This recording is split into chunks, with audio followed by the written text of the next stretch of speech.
dragilor, și bine ați venit în bucătăria noastră! Suntem Abi și Tami și pentru astăzi v-am pregătit un desert nemaipomenit de bun, simplu și rapid, care se potrivește perfect în orice perioadă a anului.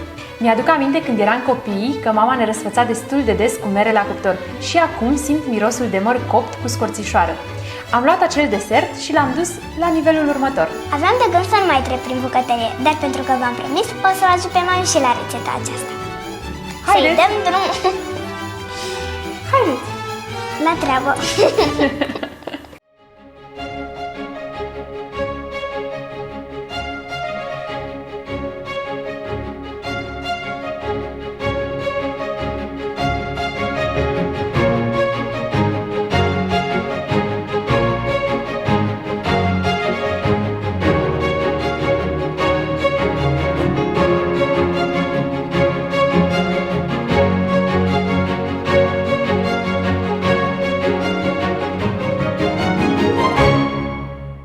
Pentru această rețetă folosim 6 mere, 300 g aluat de foietaj, 3 plicuri zahăr vanilat, o linguriță scorțișoară pudră, 3 lingurițe zahăr tos și, opțional, nucă sau gem. Într-un bol amestecăm zahărul vanilat, zahărul tos și scorțișoara. Întâi punem zahărul, până ne ocupăm de celelalte ingrediente. Așa facem.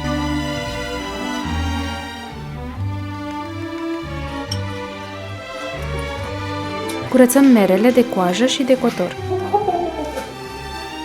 Vezi, mă pricep. Să fac prostii. Exact. Dar nu vorbeam serios. Wow. Vreau și eu să încerc mărul ăsta. Mărul ăsta pare delicios și ușor de făcut. Stai.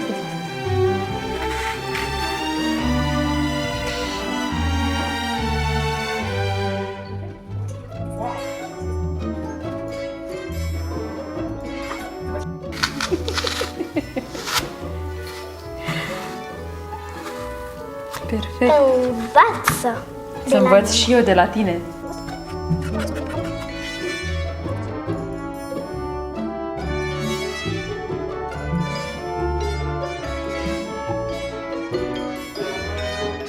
Time lapse! Rapid!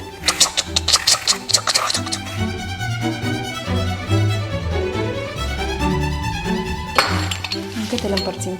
În 6. Le-am numărat. Deci 1, 2, 3, 4, 5, 6, dacă. Bine. Bun. Stai, așteaptă. Cum le împachetezi? Știu eu cum. Mai, de ce? Nu știu. Păi și acum ce punem?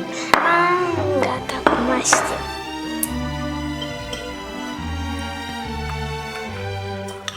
Eu. În interior adăugăm 2-3 sâmburi de nucă și aproximativ o linguriță și jumătate din amestecul de zahăr cu scorțișoară.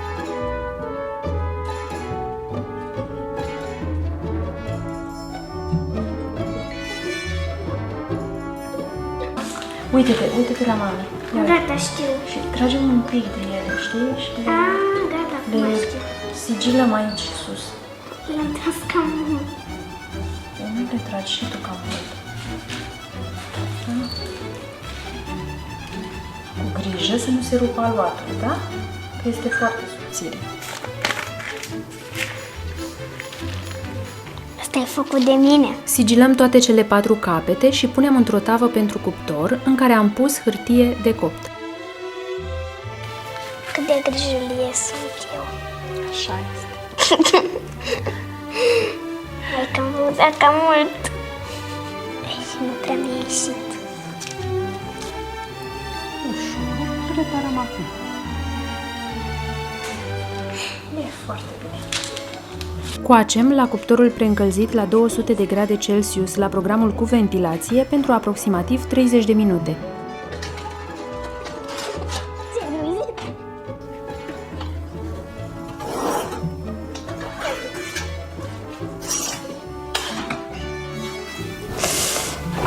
Ce bine arată!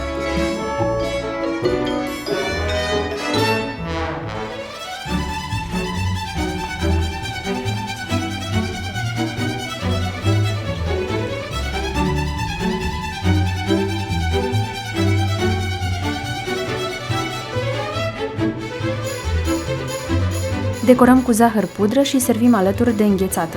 Bineînțeles, aceasta este doar o sugestie. Ah, ce bine miroase! De-abia aștept să-l gust.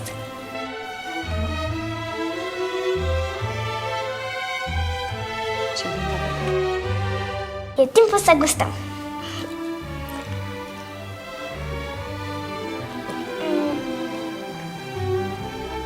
Îți lasă gura apă.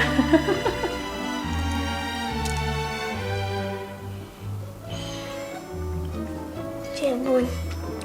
E bun? Pot să gust și eu?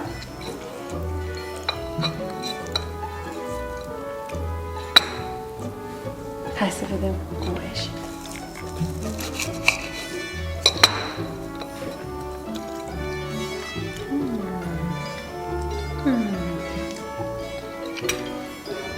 Este super.